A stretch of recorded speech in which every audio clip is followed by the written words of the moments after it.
Let's stick with the quarterbacks. Matt, you only have 2 of them going in the first round of your latest mock draft. It's now out today. That would be the fewest quarterbacks drafted in the first round since 2015.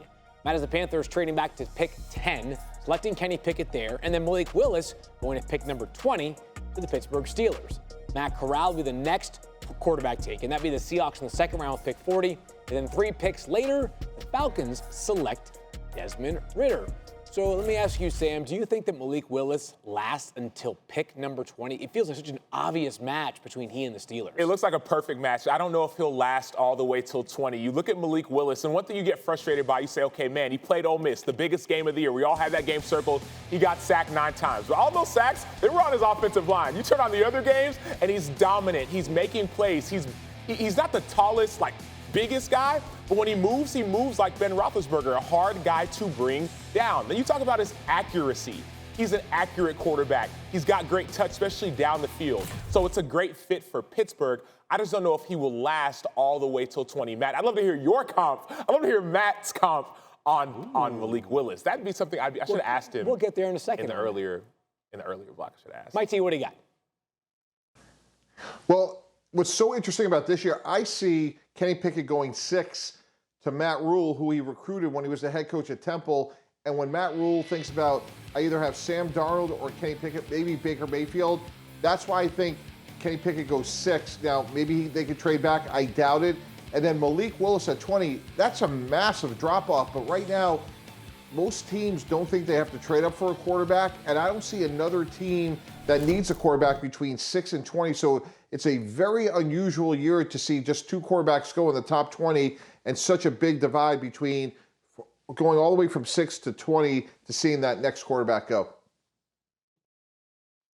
Yeah, Mike, I think that is probably one of the most interesting points in this draft is where does the run on quarterbacks happen? Because if the New Orleans Saints surprise us and take one at 16 or 19, well, that run could start earlier. Does the team try to trade back into the first round to get the 5th-year rookie contract option on a player like Desmond Ridder or Matt Corral or even Sam Howell from North Carolina, whose name is generating a lot of buzz? So we're sitting here 2 days away and trying to figure out where the landing spots are for these quarterbacks. That is what makes this year really unique. And Sam, I'm glad you asked because I went Jalen Hurts with the Malik Willis comp.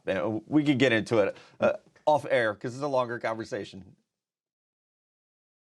You know, it's interesting, Matt, though, when you look at the history of the 32nd pick, Teddy Bridgewater, Lamar Jackson, 2 quarterbacks that won 32nd overall. I agree with you. I think the last pick of the first round will be a quarterback. Now, assuming Detroit doesn't take one at the top of the first round, I think they take one at 32, or a team maybe in the mid-30s comes up for exactly what you said, Matt, to get that 5th-year option, which is so immensely valuable for a rookie quarterback. By the way, if you're looking for more on Matt Miller's quarterback comparisons, you can watch the SportsCenter special highlighting all of the quarterbacks at 7 p.m. Eastern Time tonight here on our ESPN networks.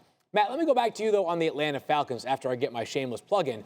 Desmond Ridder, you had them taking 43rd overall. Is there any consideration for you at pick 8 for the Atlanta Falcons? And how strongly do you feel that they are going to have to walk away with at least one quarterback in this year's draft?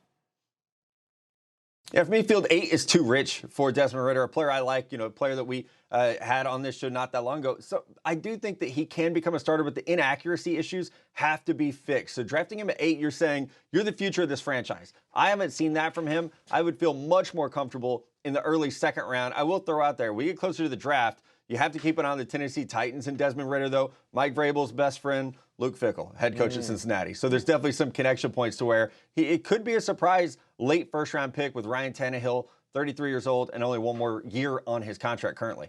Yeah, I'm really excited about that. It'll be interesting to see where Desmond Ridder goes. Obviously, people have talked about Pittsburgh, but then the other conversation is people know that Pittsburgh is excited about Willis. I just want to know what's going to happen. We're 2 days away from this draft, and there's so much conversation. We've had these conversations about trades that may or may not happen. I cannot wait to see what happens in T-minus, what'd you say, 48, maybe 50 hours? Something like that. I'm with you there, Sam. I think it's the quarterback, and the quarterback.